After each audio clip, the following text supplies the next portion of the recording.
Hey, this is Eddie Olczyk. You're listening to Empty Betters with Nick, Mac, and Harrison.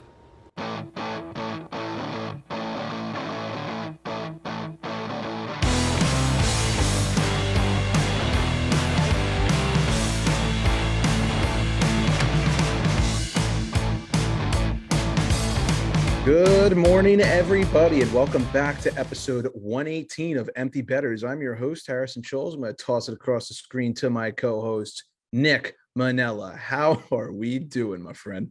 We doing tired. Long weekend down in Lauderdale, but all worth it. Had an absolute blast. Brain cells are non-existent today. Skin cells got a little bit of color, though. Looking a little toasty. Always, man. You know me. I mean, you've seen me in the summer. I mean, once it starts to get nice out, the Mediterranean skin definitely comes out. That's for sure. Yeah, absolutely. And I'm going to toss it across the screen to my other co-host, Mac Vogel up in Wisco. What's going on, buddy?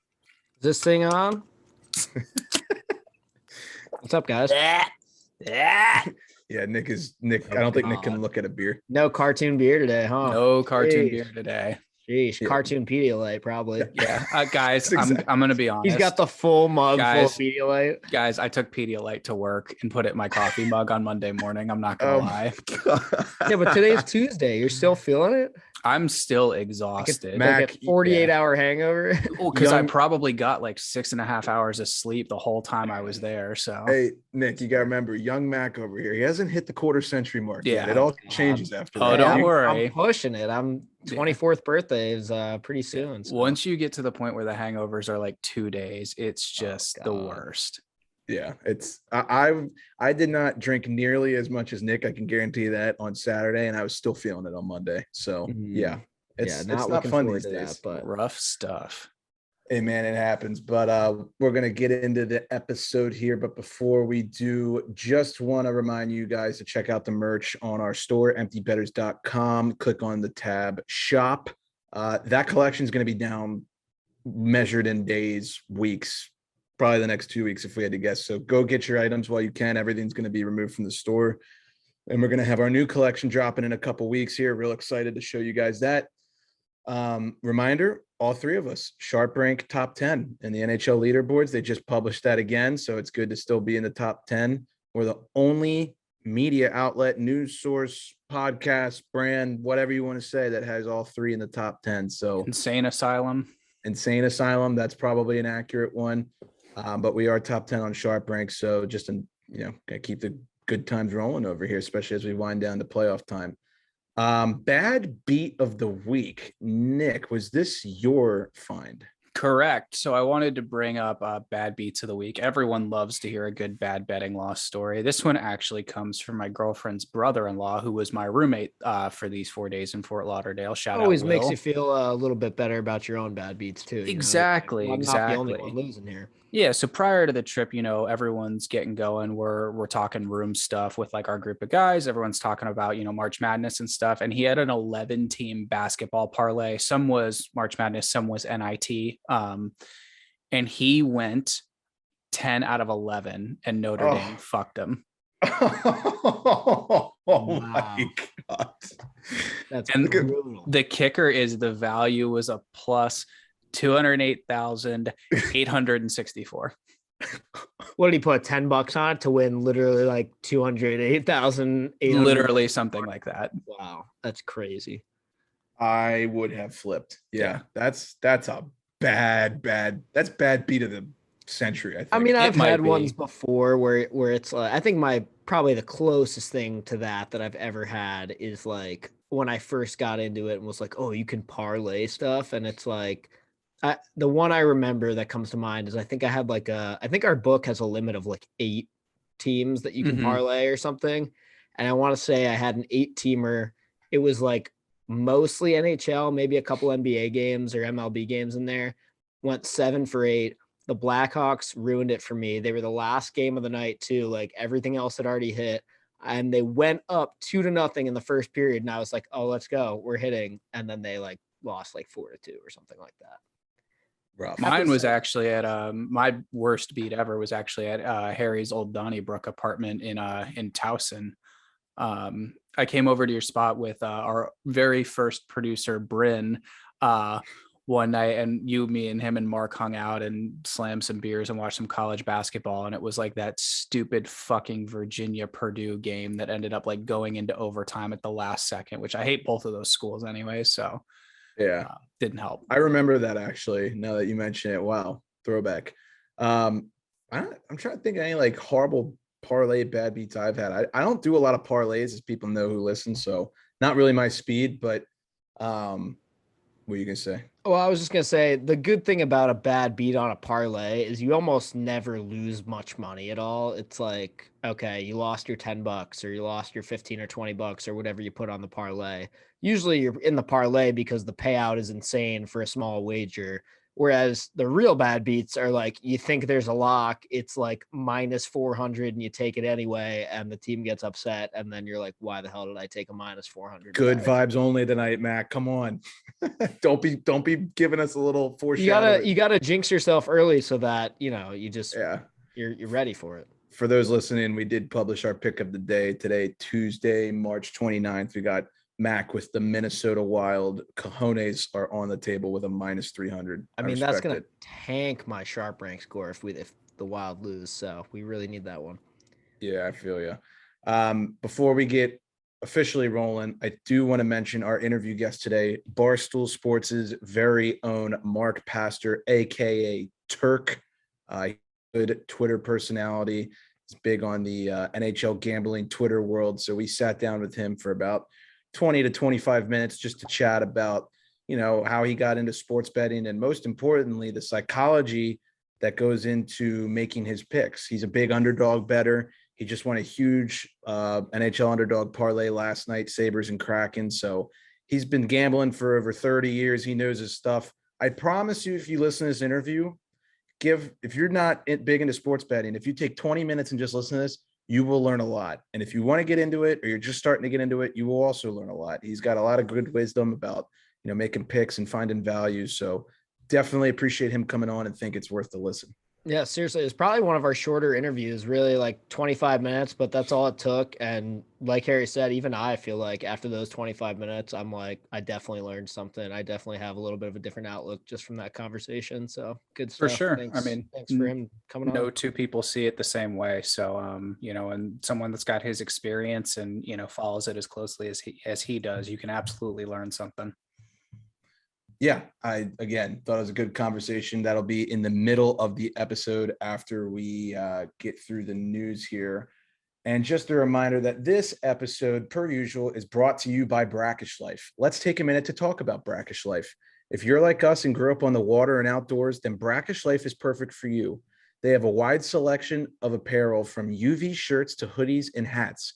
It's Real Bay apparel made by Real Bay people. Head to www.brackish.life today to check them out. A little salty, a little fresh Brackish Life. Brackish Life has also teamed up with Rink to Reef Chesapeake Bay to preserve the area many of us call home. Rink to Reef repurposes broken hockey sticks into oyster restoration habitats. Brackish Life donates a portion of their proceeds to Rink to Reef to further preserve the beautiful Chesapeake Bay area. Support this great cause by checking out www.brackish.life today. Very important to be supporting the oyster restoration habitats. I was at a big outdoor oyster shuck at Lee's Pint and Shell over in the Baltimore, Maryland area. Got to give them a shout out. Probably my second favorite bar in Baltimore, behind Don't Know Tavern, who we'll talk about later. We'll get there. Don't you worry. We're going to change it up this week. Nick is recovering. He's playing on injured reserve. We're going to let the fully healthy McCain Vogel take the lead here to drive the bus. He's young, man. Get the young guys out there. Fully healthy. I don't know. I haven't been to the dock in a little while, but yeah, fingers crossed. So, let's jump into it. First thing, we always like to get some of the tougher news out of the way early. This one's kind of tough. Senators owner Eugene Melnyk died at age 62 just a couple days ago. Melnyk had owned the team since 2003 and made one Stanley Cup final appearance in 2007. Also was on the verge of a second one back in, 2017? Yep. Yeah. Double OT against one goal away against the Penguins. So, yeah. One of my best TV remote throws of all time. I was at a bar. Otherwise, I probably would have thrown the remote as well. I But lost my mind.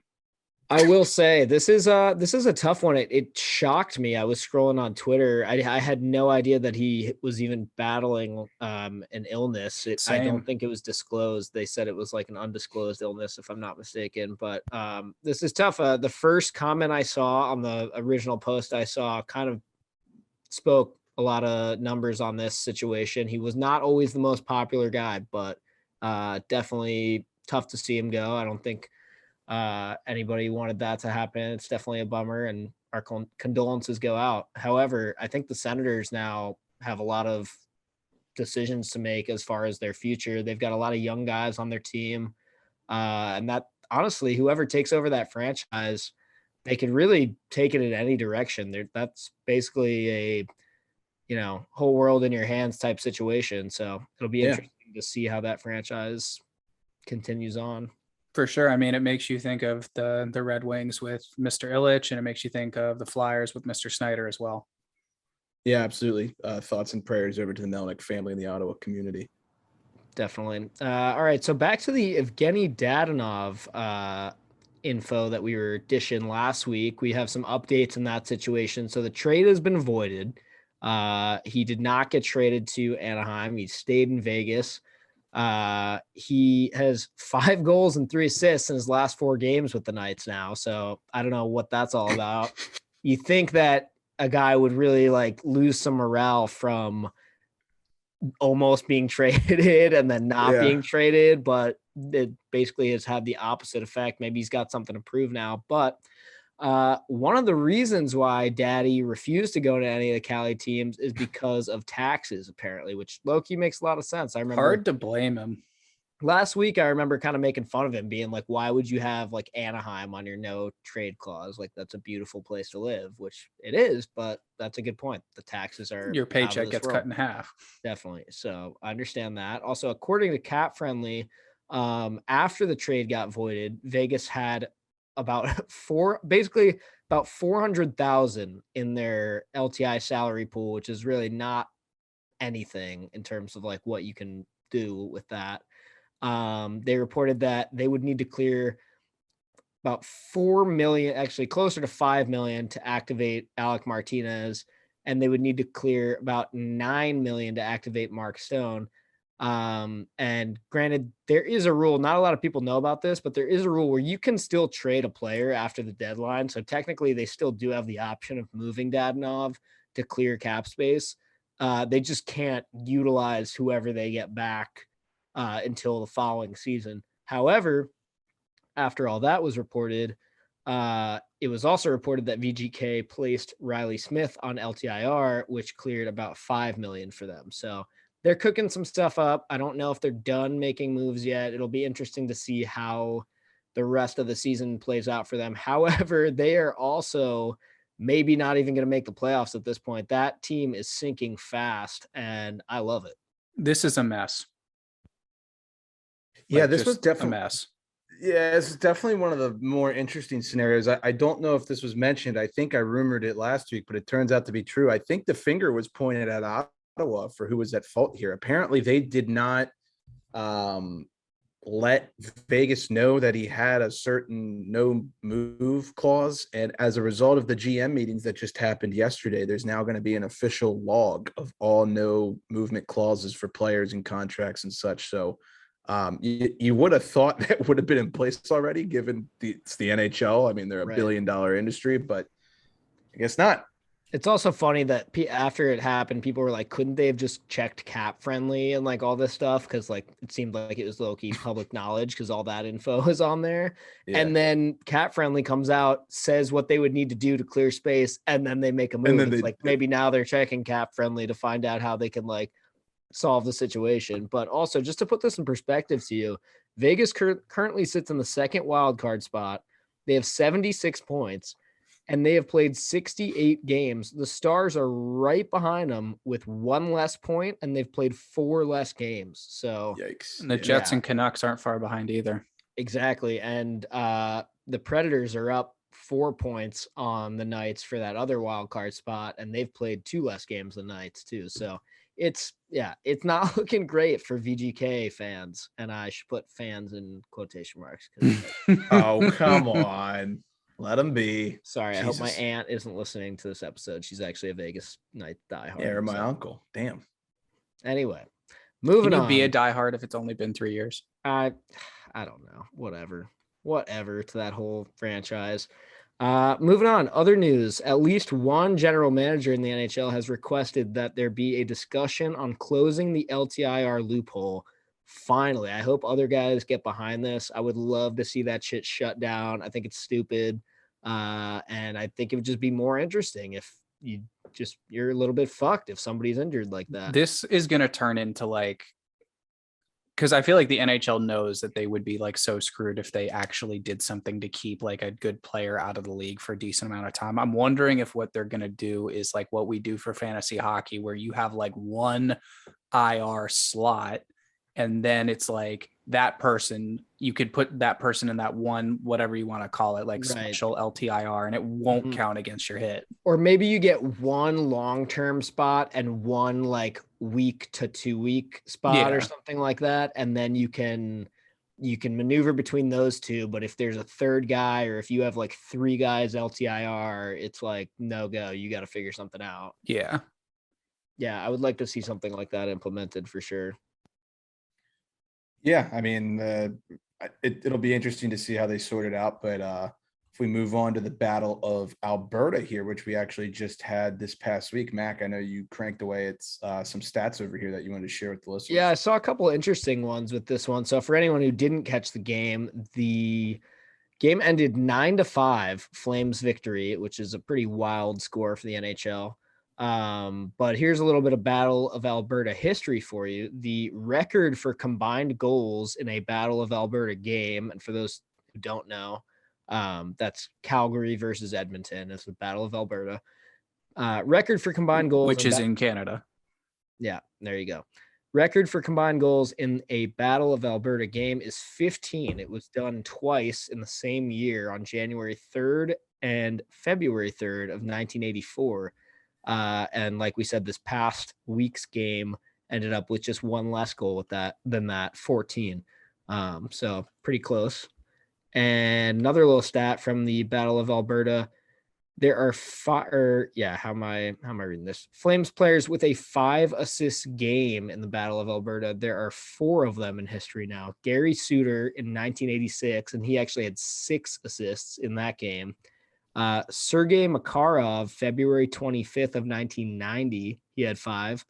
Gary Suter again in 1990 had 5.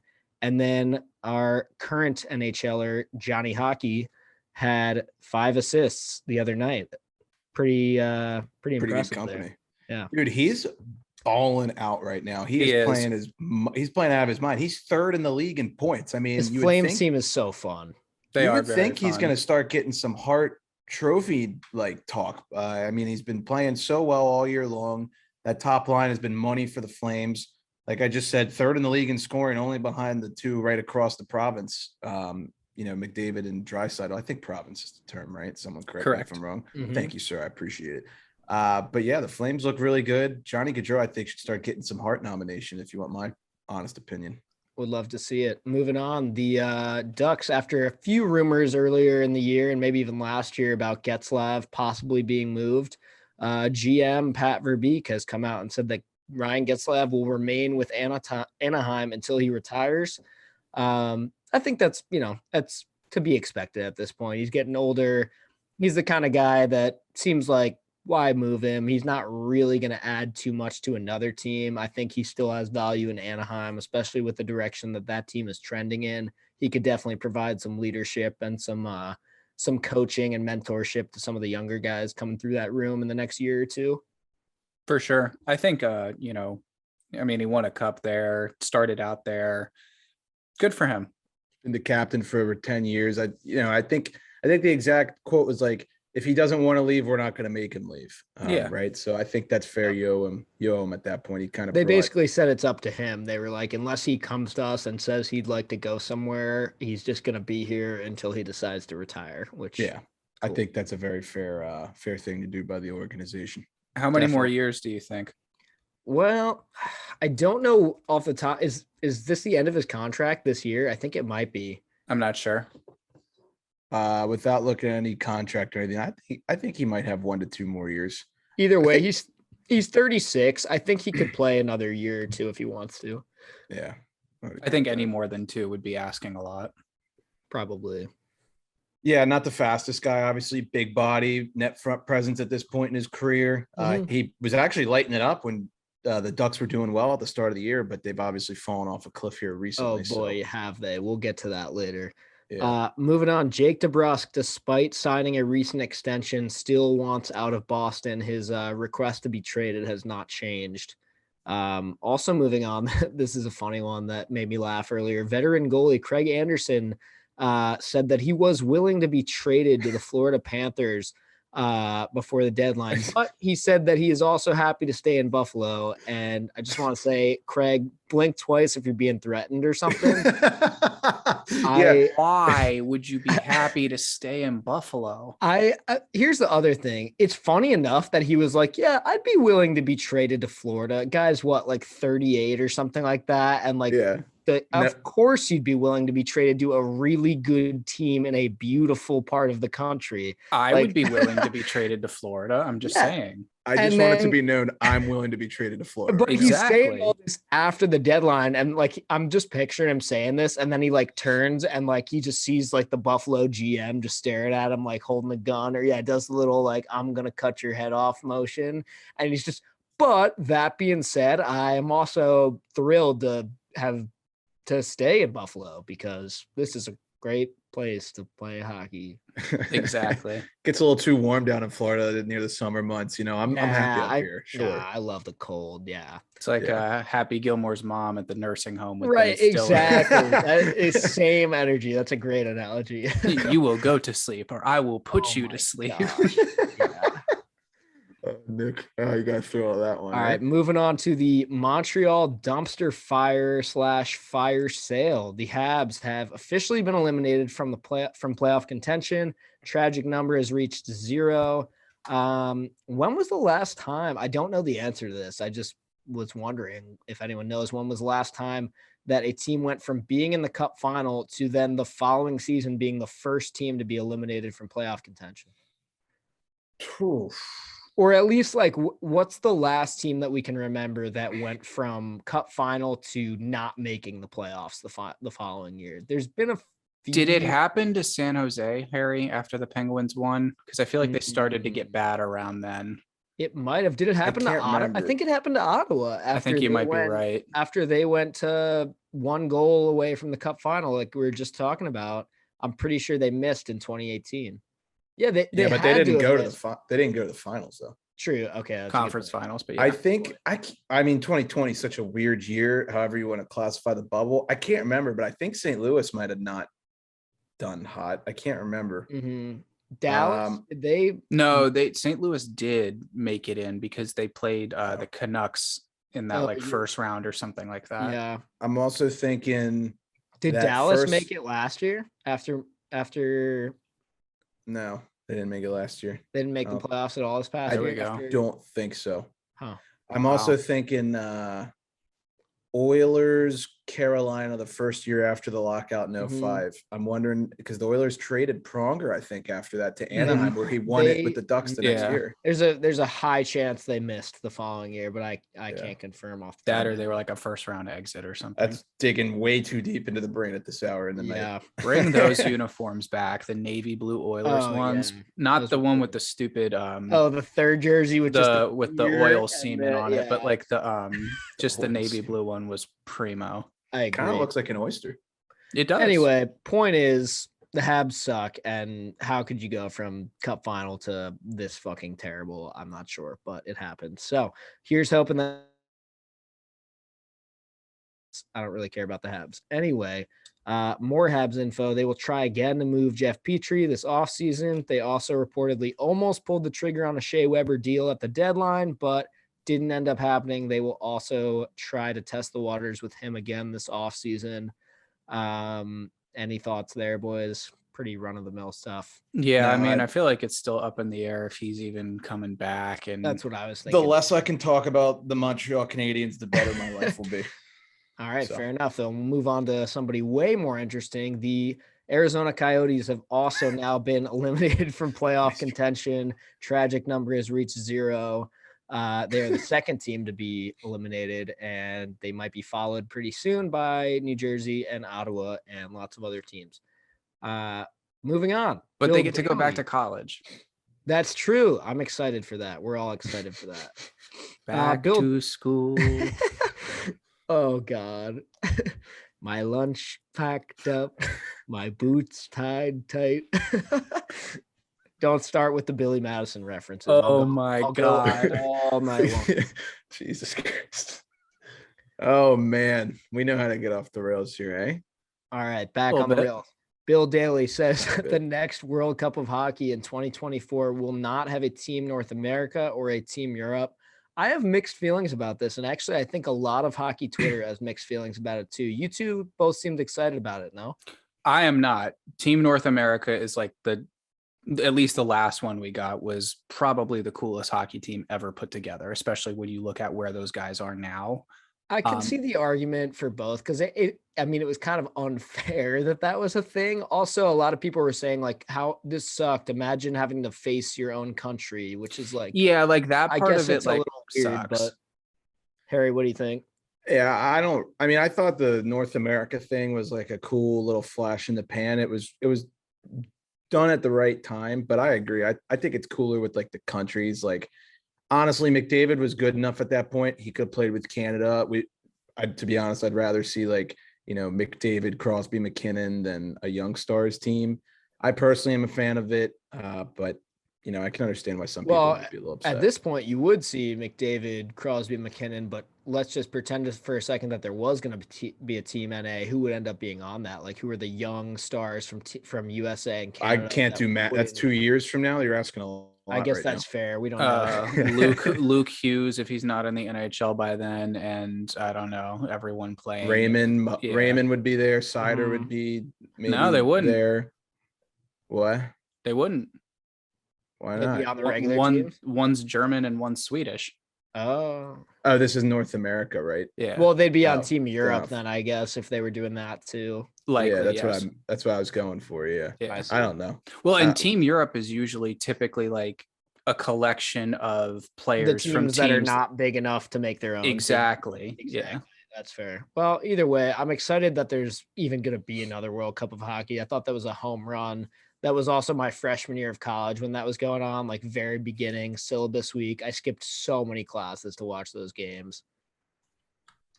Yeah, I think the World Cup of Hockey is definitely something that needs to happen on like a somewhat biannual. Is that the word? Biannual, 2 years? triannual, even. Yeah. Yeah, every 2-3. Give us something in between the Olympics. The Winter Olympics with NHL players with the World Cup of Hockey by like every 2 years. That way, every 2 years we get at least one of them, and then we only have to do like 2 All-Star games in between. And then people get less mad when the NHL inevitably pulls out of the Olympics because at least we had the World Cup. Exactly. All right, moving on. Jordan Spence became the first Australian-born player to score a goal in the NHL. We know what some of you are thinking, but what about Nathan Walker? Saw a lot of people saying that online. Don't forget, though, he was actually born in Wales. He grew up in Australia, but was not born there. So first Australian-born player to score a goal in the NHL. Congrats, Jordan Spence. Very cool. Your fun fact of the day. Fellas, did you guys get a chance to check out the Toronto Maple Leafs reversible jerseys in collaboration with Drew, aka Sure Beeps? did. Yes. Yeah. Gotta hear your thoughts on it. I mean, here's my thing. I actually really liked the black side of the jersey. I thought those were sharp. If they had just released a jersey that were like, hey, this is our like third jersey. Wait, time out. Weren't they both black? Yeah. I mean the black and blue or the black and yellow? The black and blue I actually thought was a really cool Leafs jersey, and I was like, yo, like that's a sweet third jersey. The reversible thing doesn't work. Here's why. Number one, the NHL logo is gone on the other side. When you flip it to the yellow side, it's just not there. They can only put that on one side, so it looks kind of weird. The biggest reason, there's a fucking fight strap hanging off the back. It's not really reversible. It's like, yeah, there's another design on the other side, but are you ever going to wear that yellow side with the fucking, you're going to look like you got a piece of toilet paper stuck to your back or something like that with the fight strap hanging off of it and no NHL logo. People are going to be like, what the fuck jersey is that? Like that, or if I like see you at a bar wearing it, I'm going to snap you to someone else. Also, let's be real. That yellow logo thing, that looks like if they made like a Super Mario Strikers hockey version. That looked like Super Mario Sunshine logo on a freaking hockey jersey. Like, why? Like, also, just no. The reversible thing, no. How many did you buy? Oh, I bought one Matthews. I bought one. No, I'm just kidding. I didn't even think about the fighting strap thing, to be perfectly honest. That actually kind of ruins the entire purpose. Because you know how they flipped them when they went out to do the 3 stars of the night, like at the end of the game. Yeah. And they were wearing the yellow side when they went out to like give their sticks to people in the crowd. And the fight straps are hanging off the back of the fucking jersey. That's a no-go. However, I think the blue side was really cool looking, especially when they got in game. I thought they looked sharp. I'm a big fan of that. I also think you could just take Tampa's logo and put it on there and it would look great as well. I was a big fan of when like Tampa had like black and blue in their uniform. Those who know me personally know that I'm the kind of guy that often wears black pants, black shirt, black hat. I'm a dark color scheme guy, so I'm all for more black jerseys in the NHL in general. I think it almost always looks sharp. But yeah, the whole reversible thing, just tacky and like, what's the word? Gimmicky. Bingo. Yeah. There we go. You know what else is well, actually, it's not gimmicky, but I could afford some more jerseys if Nick pays up on his bet that he lost to me. I'm going to do that right now. Last week's episode. Nick, I know you've been all over the college hockey scene, but do you want Venmo, Cash App? What was it? Michigan else? Was the Michigan to make the Frozen Four. I had them losing in the first game just because I felt like stirring the pot. I mean, I liked that pick still. The bet was that Michigan wouldn't make the Frozen Four, and I thought there was a little too much Homer go green in that comment. For sure. Yeah. Just because Michigan's just so dominant. But I mean, I liked the play from both of you. I liked the fire. What did we say? $20? Yeah, but I'll double down on you. How about this? I'm gonna bet that Michigan wins the championship, and then you give me 40. And if they don't win the championship, I give you 40. Oh, I really think they're gonna win, but I'm gonna take it. I'm gonna take it. Yeah. You want to take it? Okay. Yeah, deal. I want Denver. I would be so fired up if Denver won that game again. So, okay, let's talk about the Frozen Four. The semifinals are April 7th. Michigan plays Denver, and Minnesota State plays Minnesota. So it's going to be a very exciting. Sleep on Minnesota State, man. Yeah, it's going to be a very exciting Frozen Four. If you're in the Boston area, definitely try to score tickets. I believe it's at TD Garden. Definitely try to score tickets to that one. I got the chance to go to the Frozen Four back in DC all those years ago when the Catamounts were there with Ohio State and is that the year BC won it with ham and cheese? I think was okay. And God, I can't remember the third school. Maybe Union, Miami of Ohio or something like that. What year was that? Like 2013 or something? 2012 maybe, something like that. Somewhere anyway. Good stuff. It's always super exciting to go see a college hockey game like that if you've never been to one. So, yeah. And then the championship will be April 9th. So what are our official predictions for this? I'm saying, I think it'll probably be a Michigan versus Minnesota State championship, but which would be incredible. I would love to see the opposite. I would love to see Denver versus the Gophers. I think that would also be electric. That would be cool too. I mean, I would agree with Mac. I'd like to see that matchup, but now that I got skin in the game, obviously I'm going to root for Michigan here. But I know where you live. I'll double down on that. Yeah, you do know where I live. You also know where another person lives who lives with me. I think we need to chat about a very serious matter here, Nicholas. I'll let you do this ad read. So I'm not going to do the ad read because this is suspension, or this is ad read number 2 of his 2 ad read suspension. But what in the world is going on with our sponsor, man? I mean, I am at a loss for words. This is kind of like when NHL player gets suspended, Then he appeals his suspension, goes to the in-person hearing, and cusses out Brendan Shanahan at the in-person reading and tells him to go fuck himself. Nick, why don't you fill in the listeners who might not have listened to last episode about what's going on here? So last week we suspended one of our sponsors, Ltir, for spending the entire Sunday at Don't Know Tavern during March Madness and focusing on NASCAR. This week he repeated the exact same thing. And So did he's it now a even? repeat offender. Yeah. He's a repeat offender, and he spent more time there this time than last week. So now there's a pattern, and I mean, EBDOPS is not going to like that. Can we please make a video that has like him in slow motion, like walking into the bar in the like daylight and then like walking out of it? Oh, when we'll just ask them for the black, security footage. They'll and we give it to just us. do like a dub over that literally sounds like the Brendan Shanahan thing. It's like, oh, is that at correct? 9 a.m. Yeah. Oh In man, summary, that's funny as this shit. is too much time at Don't Know Tavern. He is now a repeat man. offender. I think we got to move on from this, but Oh, yeah, God. Yachtlander, we can't read that ad read this week. Sorry, we'll figure out supplemental discipline next week for this week's Cool. actions. There's always next Sunday to, I don't know, do anything else. No, dude, there's NASCAR on. He's going to be in Richmond next Sunday, so he won't be at Don't Know. So there we go. Well, there's still other ways to get suspended in Richmond. Very so true. We'll see. Yeah. All righty, well, that's enough of the fun stuff, but actually, we are going to toss it off to our interview with Turk, which is actually a lot of fun. I'm really excited for you guys to listen to this, so we're going to toss it off to Turk right now. And we are now pleased to introduce to the Empty Betters podcast, we have Mark Pastor, aka Turk, co-host of the No Hedge show, affiliated with Barstool Sports. We appreciate you coming on, Mark. Thank you very much. Hey guys, thanks for having me. No problem. Absolutely. So like we ask all of our guests, you're a little bit of a unique one. You're probably the first, I would say, sharp that we've had on the podcast. So just kind of want to get a background on how you got into sports betting and that whole thing. Well, it's probably a 3-decade role to get to where I am right now. Lots of losses, a lot of learning along the way, but I do think I've gotten better, obviously, as I've gotten older and learned more about it. How I got into, sports betting. Well, it was just something that, as someone who liked to follow sports and you kind of want a little vested interest in it. That's how it started out, a few bucks here, a few bucks there to just get started.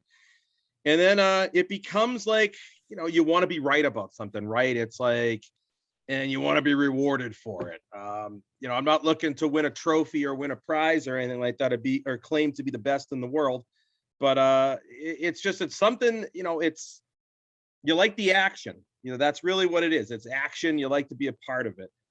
Been doing it, for like 3 decades, but I got involved with a group of guys and I kind of learned a lot about 5 years ago about how to read lines. And I've also kind of then taken it into like doing a little more statistically, looking at stats, looking at certain stats, figuring out which stats to look at, which are more predictive, which ones don't really mean much. Depending on the sport, it depends on how I look at the game. What would you say your favorite sport to bet on is? Used to be NFL football, but I could tell you that it is not anymore. I actually don't like betting on the NFL anymore. Probably because it's the one I do right now. I'm doing the worst in. I can't solve the NFL. It's gotten a lot harder. There used to be a lot of like trends that used to be able to follow in the NFL, like late season divisional unders used to be a great hit. They suck now. You cannot hit, but it's impossible to hit an under in the NFL. You should get paid 2-1 if you hit an under in the NFL. It is impossible to hit an under in the NFL. So there were a lot of little things about the NFL that used to ring true. But, there was another one there. The first 2 weeks of the season in conference, first half unders used to be a solid play. The books find out about things and they they're not stupid either. They didn't build all those casinos on guessing. So they know these trends too. And they've changed a lot of those. So I would say right now, hockey definitely is my favorite sport. It's the one I'm doing the best at. Last season, I think it was around 20 units. This year, I'm right around 30.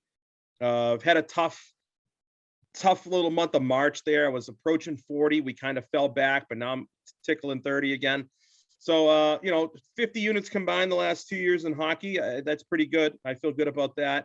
Yeah. I had a really good baseball season last year. Ended up only 20 units, but I was the same thing. Was up around 40, and then around mid-August, I had a tough second half of August and September.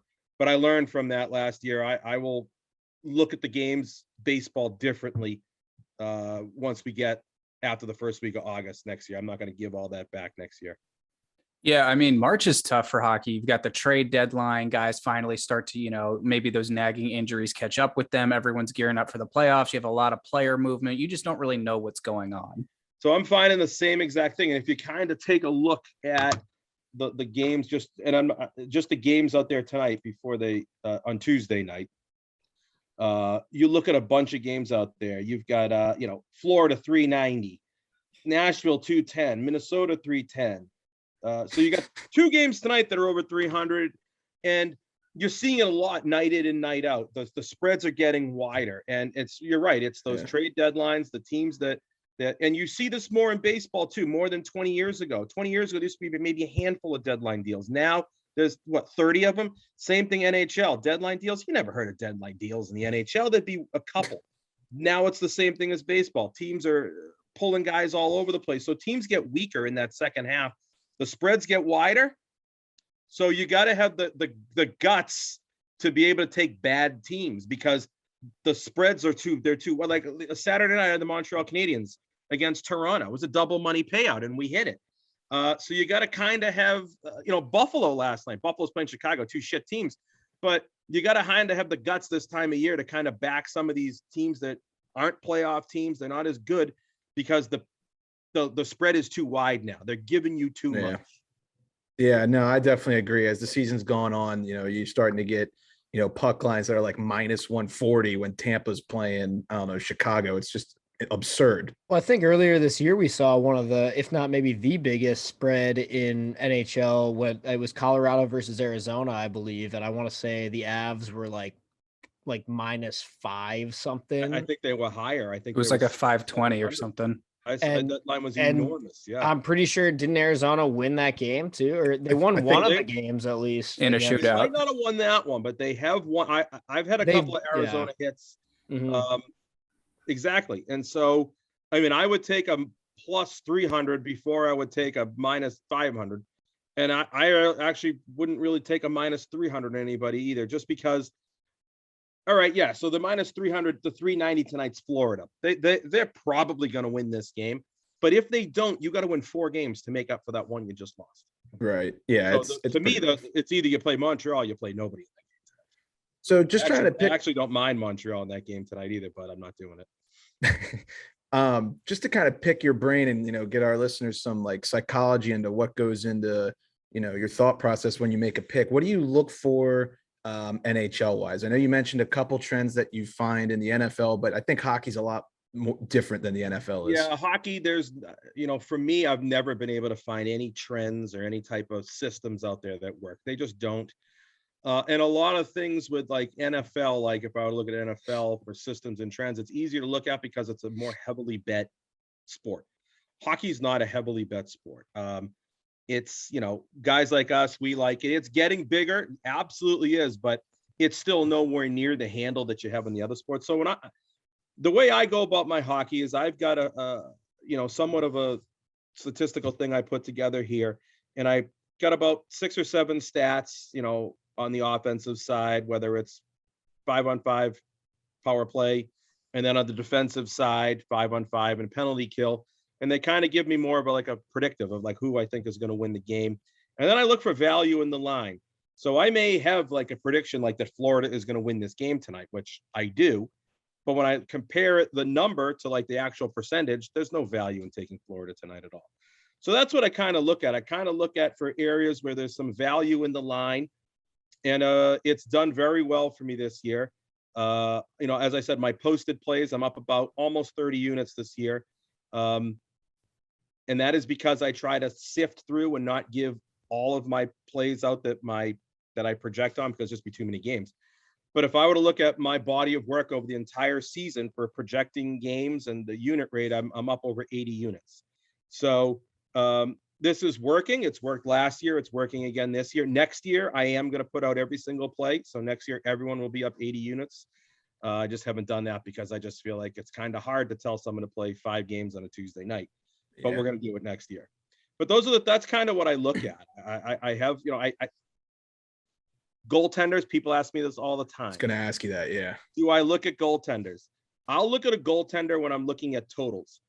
As far as for the actual money line of the game, very rarely. Like if you're talking Calgary, you're talking Markstrom, Tampa Bay, Vasilevsky, Rangers, Igor. I can't say his last name. Nashville, Saros. Okay, so from those guys to their backup, is there a difference? Yes. But there's a lot of guys out there that the difference between the starter and the backup, it's nominal. It doesn't really matter. Most of the year here in Boston, Swayman, Ullmark. Has there been a difference? Not really. They've both played really well. Swayman has been playing very well lately, but Ullmark, even when he's in, is playing really well. So would I look at that and say, hey, I don't want to take Boston tonight because Ullmark's in the game? No, I wouldn't. And most of the time, it doesn't have much of a difference. But like I said, those couple of guys, Vasilevsky, Markstrom, yeah, if they're backups in, you may want to look twice at that. Are there any teams in particular this season that you kind of struck lightning with? I mean, I think for us, I could speak for myself. I went on a heater with the Rangers. I think I had like 9 in a row betting the Rangers, and Igor went on a tear. Do you have any of that? Oh yeah, Ottawa. Really? I've hit a bunch of the Ottawa. I've hit Ottawa a bunch of times this year, plus money. Earlier in the year, I hit Arizona 3 or 4 times at big plus money. So those are 2 teams off the top of my head that I think I've won a lot on. Teams that have killed me, especially lately, St. Louis Blues. Familiar with that. Destroyed me lately. The Rangers kind of on a little bit of a slump there. I was playing some regulation games where I saw some value in the number, and I've gotten smoked on them, so I'm staying away. But really, the 2 teams that Ottawa definitely is a team I've done really well on this year.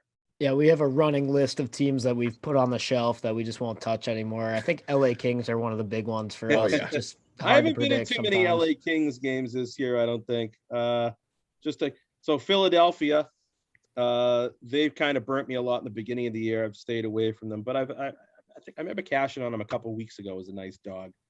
Dallas Stars have kind of bit me a couple of times, but you kind of you remember the losses. There's no doubt about it. Oh yeah.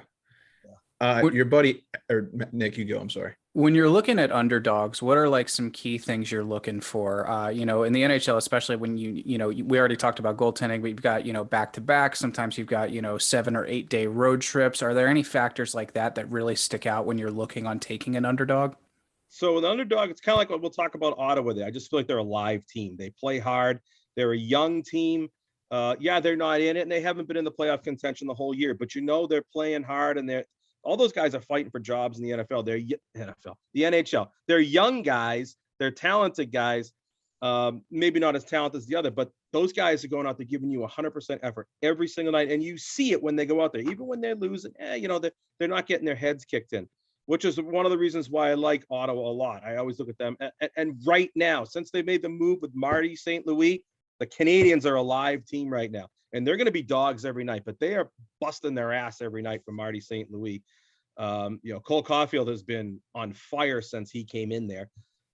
Sometimes the coaching change really does spark, maybe it's just a different voice, a different way to play the game. And there's no doubt whatever the heck the previous coach was doing in Montreal was not working this year. But all Marty has done come in, and I mean, I don't know what their record is since he's been here, but they've been good. Do you keep it pretty simple for the most part, like money line over puck lines, or do you dabble with like first period props and all that stuff? Never first period, never any props. I couldn't even I looked at the other day first period lines, and I'm like, I can't even figure out what would my advantage be here. Now, there are people that play those things, and I'm sure there's a way that you could look into it and you could figure it out. I don't have any. I'm a money line guy or a total. I don't play puck lines because I don't want to watch my team win 4-3 and me lose the game. So I don't play puck lines, just straight money line or totals. Gotcha. Switching gears a little bit, you want to talk about your program, the No Hedge show? Yeah, so the No Hedge, we do we do the No Hedge sports show. We're doing it Sunday nights at 9:30 now, and then that's the one definite night of the week, and then we're going to kind of sprinkle them in over the course of the week. So we've had guests on in the past. We're going to look to bring guests on again, and we talk hockey on it. We talk all sports. We talk a lot of different things on it, actually. but it's with Elio and myself, and Patrick is our producer behind the scenes. He joins us sometimes. We're going to be doing, we are about to, and I don't know exactly when this is going to start, but we originally started during pandemic. We started this with the horses. That was the only thing going on. We do a Saratoga Daily Double show, and we are about to start another horse segment. I don't know the specifics of it yet. I don't know if I could say about it yet, talk about it yet, but we're going to have a little something going on, and I'm pretty excited about it. But you know, the sports part of it, you know, we did football the whole season. We brought a guy in who gave out props, who was incredibly good at that, football props. Again, another thing, I can't figure it out, but he gave out a bunch of winners this year. So we cover everything on that show. Your buddy Elio, he's taken the internet by storm, isn't he? He's gotten real big this year. Yeah, he has. You know, the ripping the shirt thing has really worked for him. You know, I've known Elio since I was 8 or 9 years old, so we've known each other close to 40 years now. And he's actually, you know, he was a really good athlete. He was a good football player, good baseball, but never played hockey in his life, but it's a sport he loves the most. He's a very calm, even keel type of guy. Doesn't get fired up, but these bets, when it comes to betting, he loses his mind. And so yeah, the rip in the shirt thing has worked for him. He's really taken off with it, and yeah, he's everywhere. Yeah, he really is. It's definitely something to tune into on a nightly basis. But Yeah. I do want to ask you, do you have Wednesday's NHL board in front of you? Is there anything that pops out to you just out of curiosity, same day that this drops? Hold on, give me 1 second and I can get it. No, you're all good. No problem at all. Yeah. How'd you guys come up with the name Empty Betters? It's actually a play on the word empty netter. Big puck line guys. I know that's not your speed, but the you're empty big net. puck line guys? Okay. Yeah, we live and die by the empty net, unfortunately. Well, that's how you guys started out. Well, you know what? Right? That's Yeah. You live in, you know, the totals game. You end up, you know, the empty net. You especially if it's over, you want a 3-3 tie.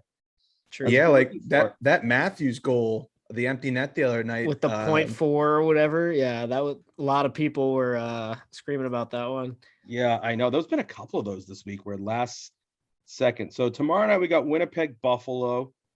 So there you go, Buffalo at home plus 140. They've been playing really well. Not a big fan of that Winnipeg team. And Connor Hollenbuck, who played at Lowell, who's had really good career, but he hasn't had the best year. Rangers Detroit tomorrow night in Detroit.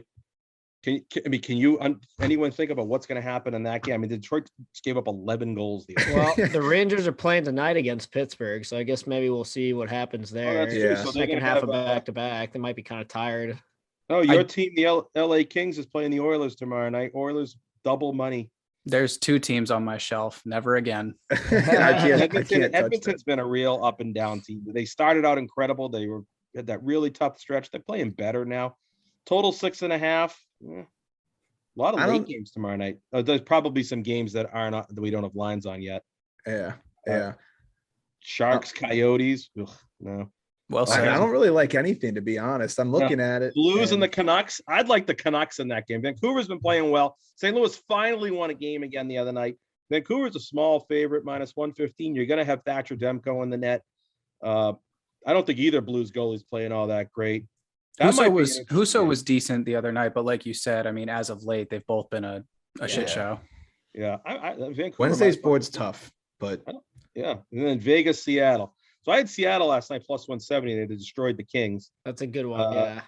I mean, Vegas, what the hell happened to them? They make the trade for Eichel and they're worse. They're now the Buffalo Sabres.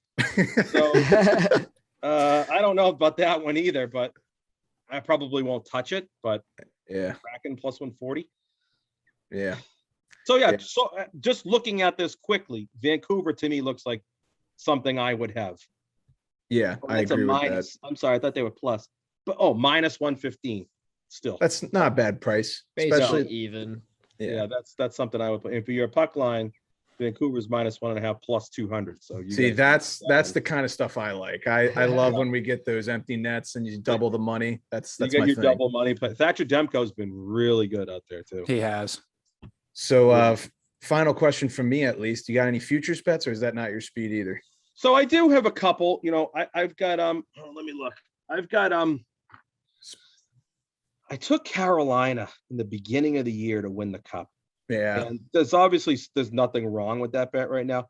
The way they dismantled Washington last night, because they were on a little bit of a stretch there too, where they were kind of sucking wind. They've had 2 good wins in a row, but they dismantled that Washington team that's been playing really well. I watched that whole game last night. That was disgusting. I did not. I was happy to miss that one. I was at work and I had Washington. Yeah. I had Washington. That's why I was watching it. I'm like, oh, this was a bad call. I took Carolina plus 900 at the beginning of the year. I also took them to win the East at plus 450. I feel like I have something else. And I also took I took Florida as well, because I saw that earlier. I got them around plus 1100 at one point. I just thought that's just too high for those 2 teams. Western Conference, there was about a month ago where they were showing I was watching the NHL Network, and they were showing all the odds to win the cup out of the West.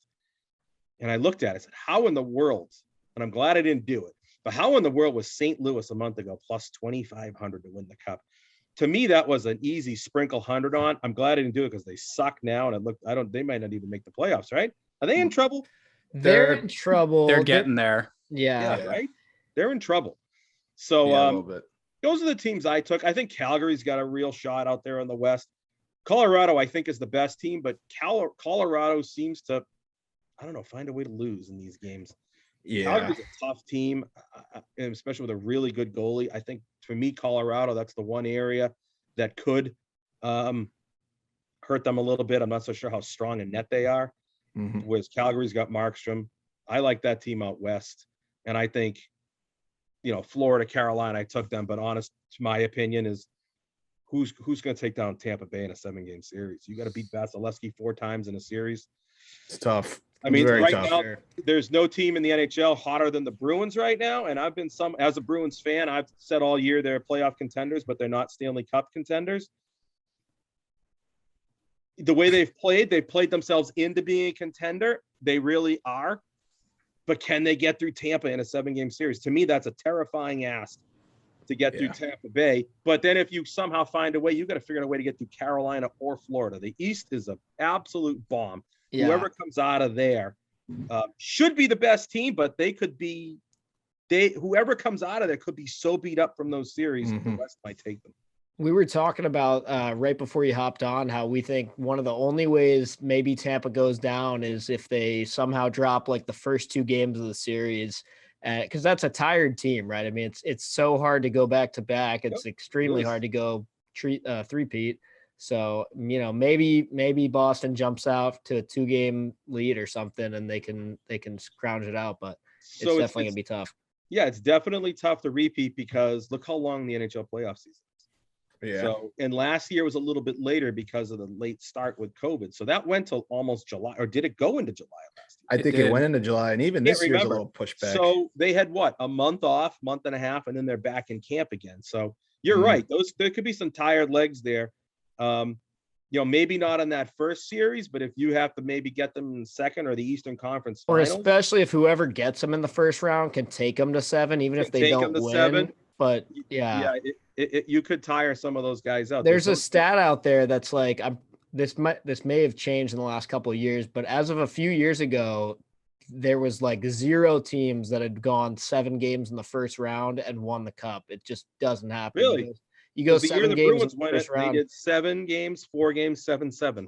Yeah, you're saying the last several years. So last decade or so. There's been a few, but before that, I think total maybe there's 5 teams that have done it or something like that. But I believe it. I mean, the NHL playoffs is, you win a cup, you deserve recognition, because that is absolutely the hardest trophy to win is the Stanley Cup. No doubt about it. The 82 game season, that is a violent sport out there.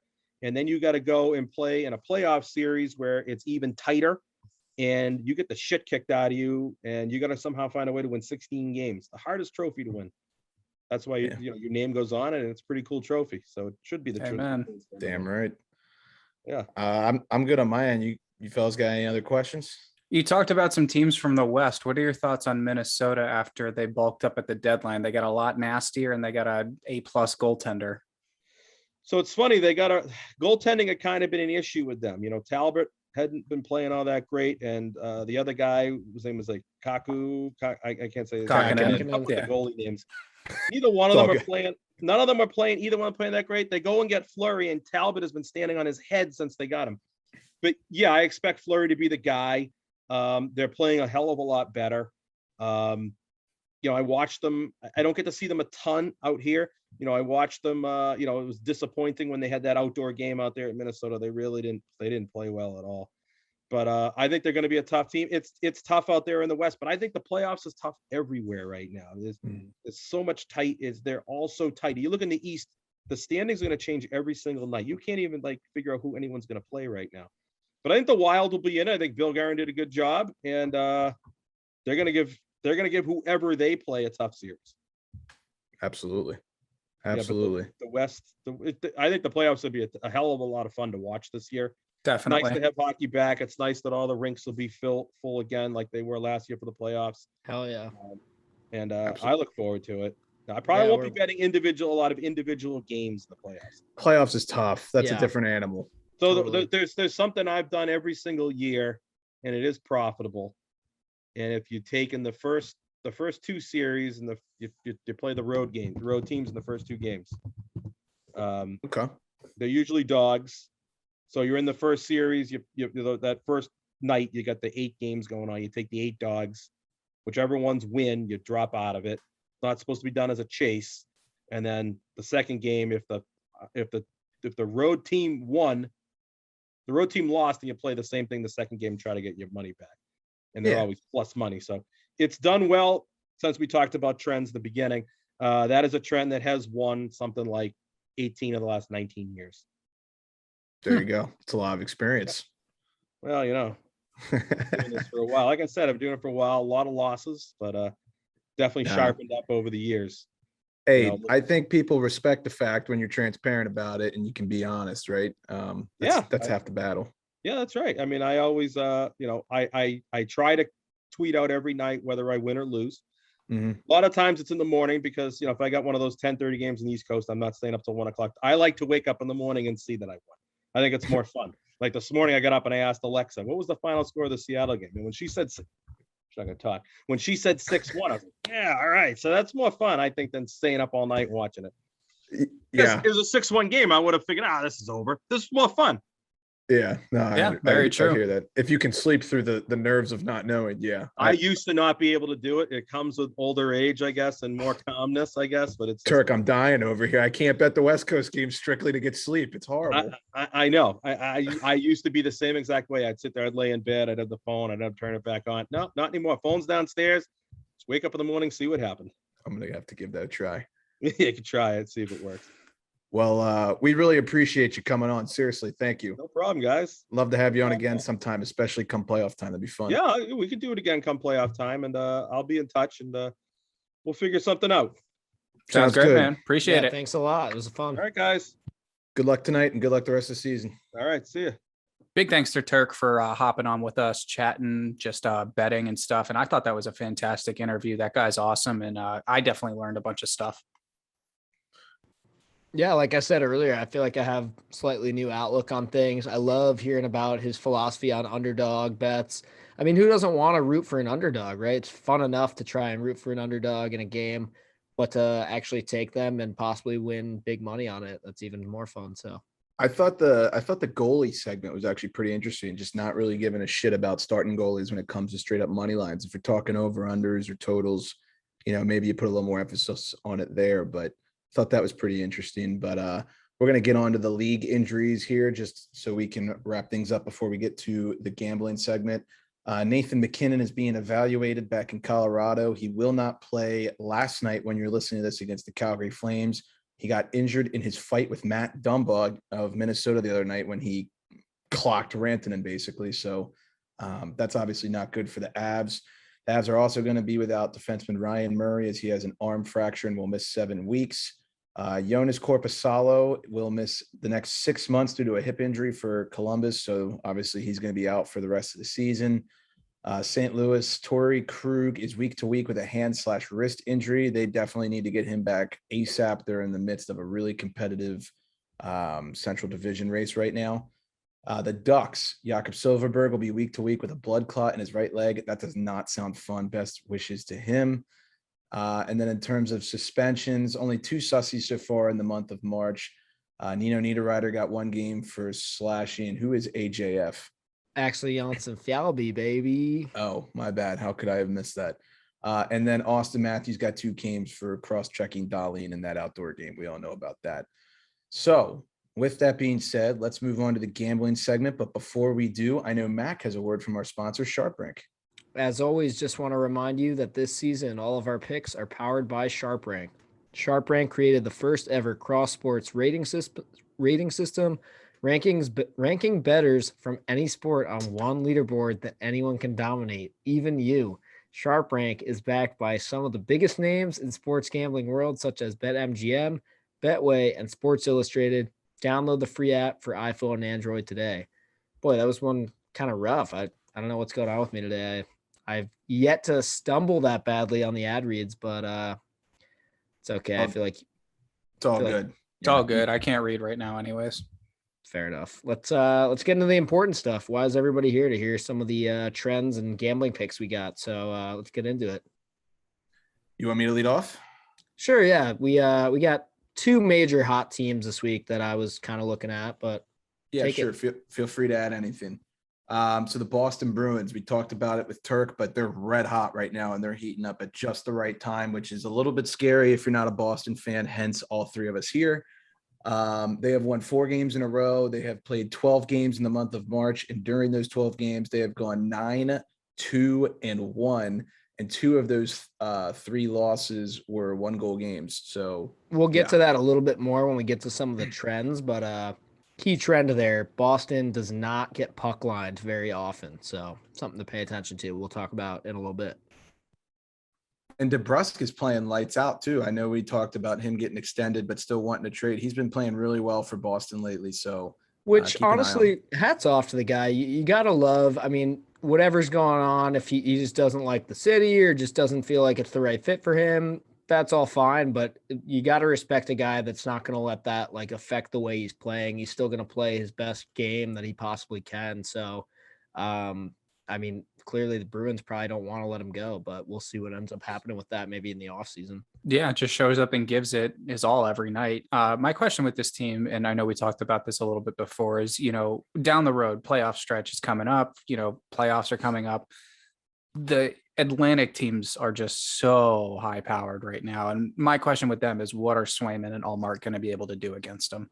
Well, we talk about, I think we've talked about this on the show before, maybe more last year when we were getting to the playoffs, but it's pretty uncommon for a team to have a goalie tandem and to make it deep into the playoffs. It doesn't usually work when you get into the playoffs and you don't have a clear-cut starter, which you could argue that Swayman has maybe established himself as the clear-cut starter at this point, but even still, the whole year they've shared time. They don't really have a number 1 goalie. And I don't know, you would think at first glance that that's a positive because you're like, oh, either one of them can jump in and like be good. But it just doesn't usually translate to playoff hockey to not have a guy that's like your go-to number 1 shutdown goalie. It's also really disruptive for the player.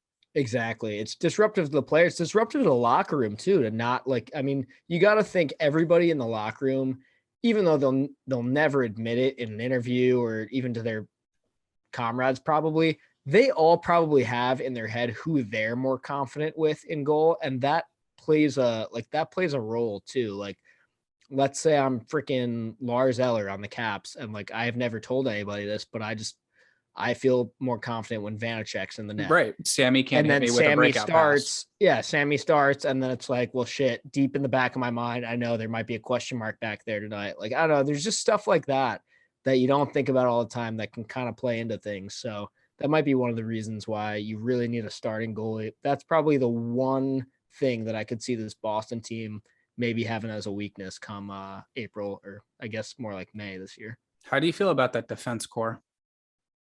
I love it. And to answer the original question, I mean, they did just beat the Lightning last week on Thursday, 3-2. Very true. The Swayman's looked very good as of late. I would say I wouldn't say there's much of a debate at this point in time. I think Swayman, short of him collapsing the last month, is definitely the number one. Got to go with the hot hand. And funny enough, we ripped the Leafs and we praised Tampa, but the Leafs are pounding the Bruins 3-1 through the first period as we're recording this. So it's an interesting time. Not to change subjects, but I do want to point out that Tampa has hit the under 9 straight games as we're recording this podcast. Wow. They can't score, fellas. They can't score more than 3 goals. It's a huge problem right now. So yeah, I mean, as much as we want to talk about, maybe question marks with the Bruins in that or the Leafs in that, at least their offense is firing. I'm starting to get a little worried about Tampa. Yeah, that's an interesting one for sure. Moving on to the Wild, I do want to talk about this team. They have won 6 games in a row. This includes a big 3-2 overtime win against Colorado the other night, where the Wild tied the game with under 6 minutes to play. I actually cashed in on a nice Wild live bet on this one when they were trailing. They've played 15 games this month. They are 10-4-1, and 2 of those 5 losses came on the second halves of back-to-back. So this is a team that's winning most of the games that they're supposed to win. It's really just those specific circumstances where the team's maybe a little burnt out.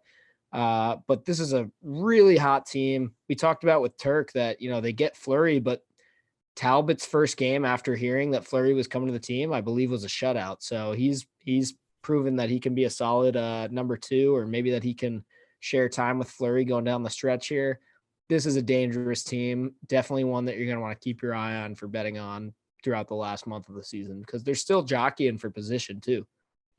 Yeah, I echo everything that you just said. And I would also say that with Flower and net, maybe Talbot stepping up his game, their puck lines are going to be maybe a little more frequent than they have been previously. Yeah, we'll get to that one too with the trends. Now let's talk about some teams that are just terrible right now. The Anaheim Ducks. This actually blew my mind when I was reading just how bad they are right now. I didn't realize, but they're on a 9-game losing streak right now. They've lost 9 games in a row. They have only won 3 of their last 15 games, and their last 4 games in a row, they've been puck lined. So they've lost by at least 2 goals 4 games in a row now. What the hell happened to the Anaheim Ducks, boys? Just maybe 2-3 weeks ago, we were talking about how they were right in it. They were pushing for a playoff spot. Nobody thought they'd be any good this year at all. And I guess that's all just caught up with them because they're not any good anymore. So, yeah, I think, we were talking about this. It feels like almost like a month ago where we were saying like the Kings are done and the Ducks are going to go on a run. And now it's a complete 180. Freaking division. And here we are. You're right. Yeah. It's a total 180. So I don't know. I mean, I'm LA guys, I think is going to be right back there in like 2 or 3 years. I think they're doing a lot of good things. Mm-hmm. Yeah, I mean, it's interesting with the Ducks. If you look at some of their recent games, one of the biggest problems you can see is that they can't really keep the puck out of the net in 6 straight games. They've allowed 3 or more goals, most of which is actually 4 goals scored on them. You don't want to blame Gibson, but I know that blue line, it's pretty young. And they just got rid of Lindholm, right? Mm-hmm. Is that Lindholm? Yeah, that's a big loss for them. It's a big loss. And, you're relying on, Drysdale and guys like that to eat up a ton of minutes. They're still learning. I think the Ducks have a lot of promise, but they've got some youngsters coming up on that blue line too. Like Josh Mahura is one to watch for sure. Yeah. Back to the Kings for a quick second. Arthur Kaliev, you're right. Like in the next 2 years, that guy is going to be, I think he's going to be one of the top. They get the skating down. That guy could be like a better version of Patty Laine. Mm-hmm. Which is scary to think about. Yeah. Good team. Arizona Coyotes, we were just talking about them maybe 2 episodes ago, how they were actually on kind of a hot streak. Well, they're right back to the shitter because they have lost 6 games in a row. They have been puck lined in 5 of those 6 losses, and they've lost 7 of their last 10. So back to betting on their opponents. You're not going to get very good value, but they just are not winning hockey games right now. So yeah, the poor stay poor in this scenario, I would say. So from bad to worse. Now we're going to move on to player trends. Mac, feel free to jump in if I miss anything, but Leon Draisaitl, man, is he hot right now. He's got a 4-game goal scoring streak. And in those 4 games, he has 7 goals and 2 assists. He has 17 points in his last 9 games. He's clicking. He's second in the league in scoring right now behind his teammate Connor McDavid. I think Leon's got 94 points, and he's tied for the league lead in goals for the Maurice Richard with Austin Matthews. That's right. And those 17 points during the last 9 games puts him on a nine game point streak, obviously, which is definitely something to pay attention to for player props. Absolutely. Moving on, we got Mitch Marner. Has an NHL best 53 points since January 15th. Those 53 points are divvied up over 21 goals and 32 assists.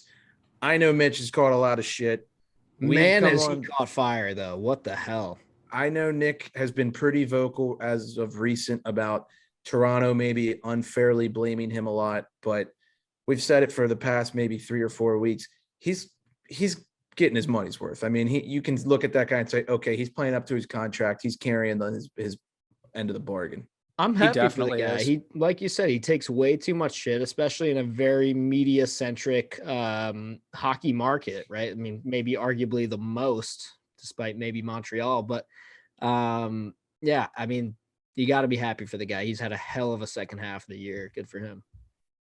David Perron, he has 14 goals in his last 13 games. Bet you didn't know that one was coming. His 14 goals since February 27th are the most in the NHL. Wow. Fantasy hockey, baby. And guess what? He's a good fantasy player. The next guy you're about to talk about is on my team too. Nick, you are going down in this freaking playoff series. Buddy. We you know who I have on my back end, right?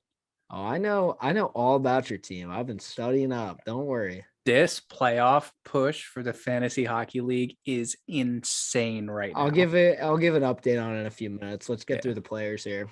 We got Quinn Hughes. He's got 19 points in his last 18 games. And then the next, in my opinion, I think he should probably win the Norris at this rate because he's doing. Give it to him right now. It's stupid over. Video game shit as we're speaking. Roman Josi, he has 28 points in the month of March. I tweeted this out and then I deleted it, and I will eat shit. I said that it was the most that a defenseman's ever recorded in the month of March. That is wrong. Came out 2 hours later, that 2 defensemen have also scored more points than him in NHL history. Those 2 would be Bobby Orr and Paul Coffey. They both had 29, or I'm sorry, Bobby Orr had 31 points in the month of March in 1971, and Paul Coffey had 29 points in December of 1985. Nashville plays the Ottawa Senators last night. When you're listening to this, curious to see how he does. Hart Trophy. Glad that we got our SpongeBob reference checked off. Honestly, Nick, no, I don't. Yeah, he needs to be in the conversation. I don't hate that. I really don't. He's easily the best player on the team. He's putting up video game numbers. Think about, what does Hart Trophy mean?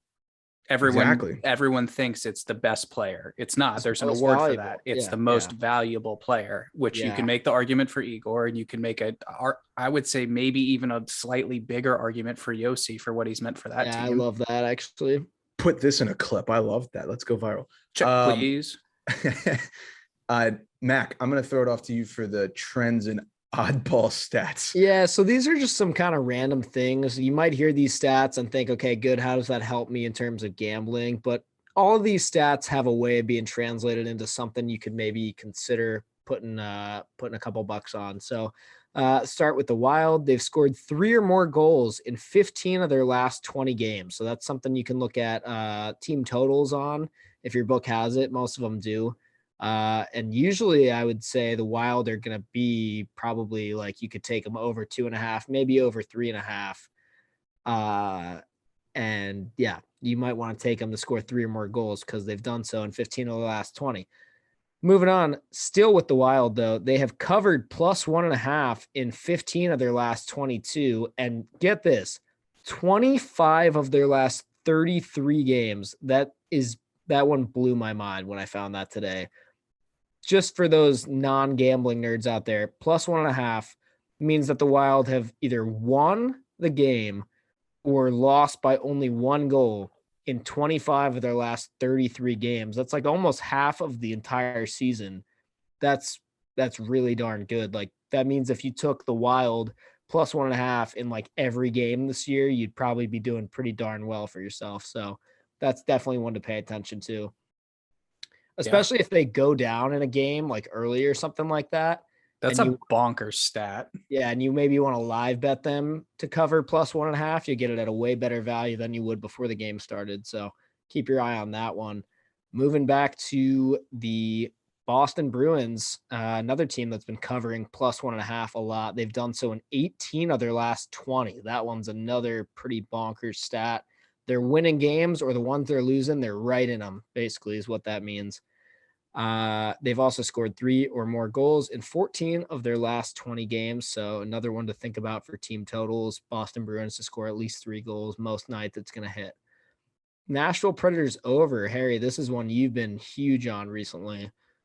It's hit in 8 of their last 9. Saros playing average has something to do with it, but Josi also certainly having something to do with it. We just talked about how good he's been on D, not only keeping the puck out of his own net and helping out Saros, but putting Does him he in like on lead the his team in ice. points? Like he has to, right? I would think so. I mean, Yeah. but although Forsberg and Duchesne are both having pretty good years too, but I would think that Yossi's got to be above them.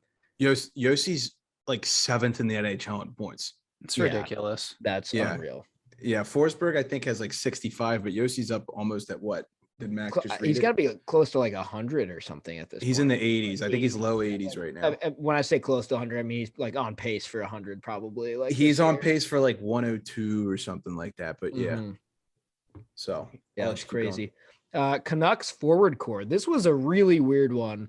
The Canucks forwards have scored 169 of the team's 189 goals this year. That's the 4th highest percentage of team goals scored by forwards this season. I mean, that's actually insane. Only 20 goals total of the Canucks goals all year long have been scored by defense. That's one where I guess if you're looking at, this is a tough one to translate, but there is something you could take away from it.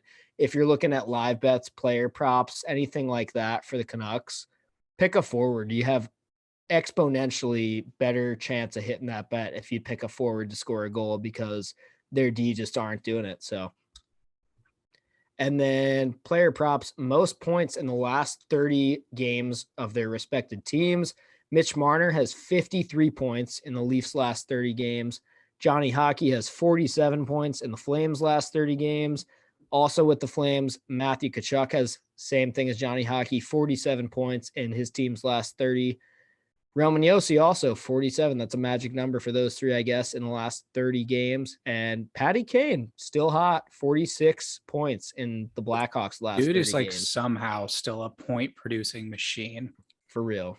So if you're gonna take a point prop on anybody right now, Marner, Gaudreau, Tkachuk, Josi, Kane, it's gonna hit a lot of the time, especially even if it's over 1.5.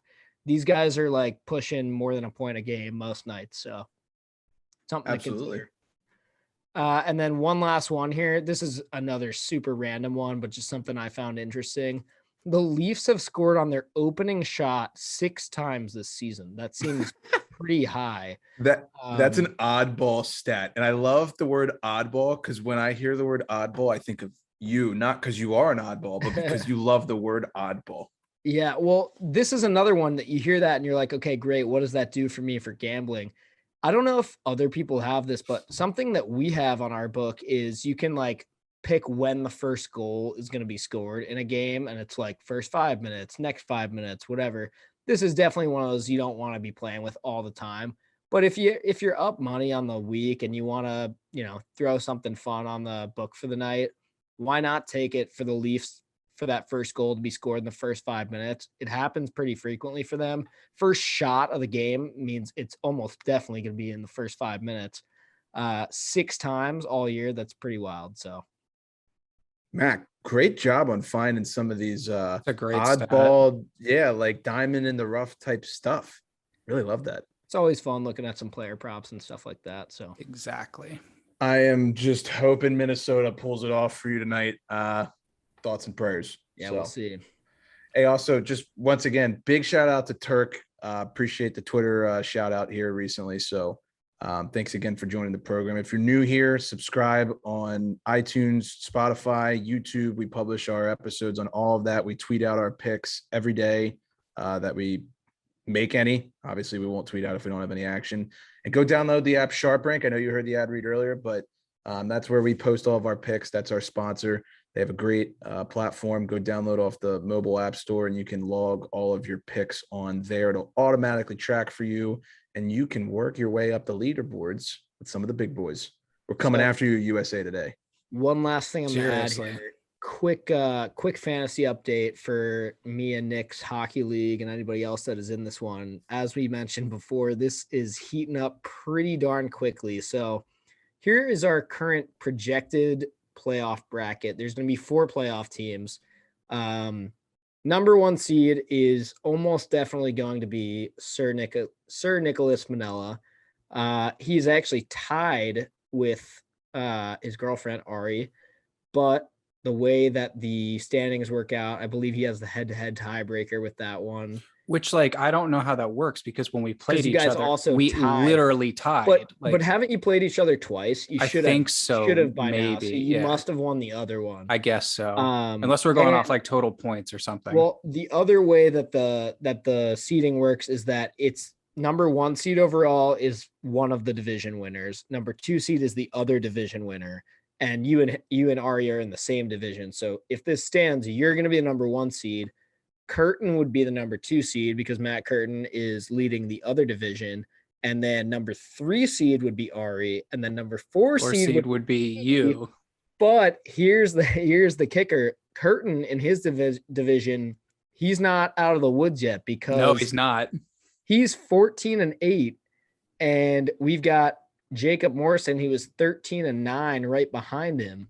And I believe this week Curtin is also playing Ari. So there's a high chance he could lose that matchup. Jacob is playing Steven, who's also, I think, technically still has a chance of getting that same Somehow. spot. Yeah. And yeah, they play each other, right? they're playing each other. Yeah. Yeah. So it's a whole mess right now.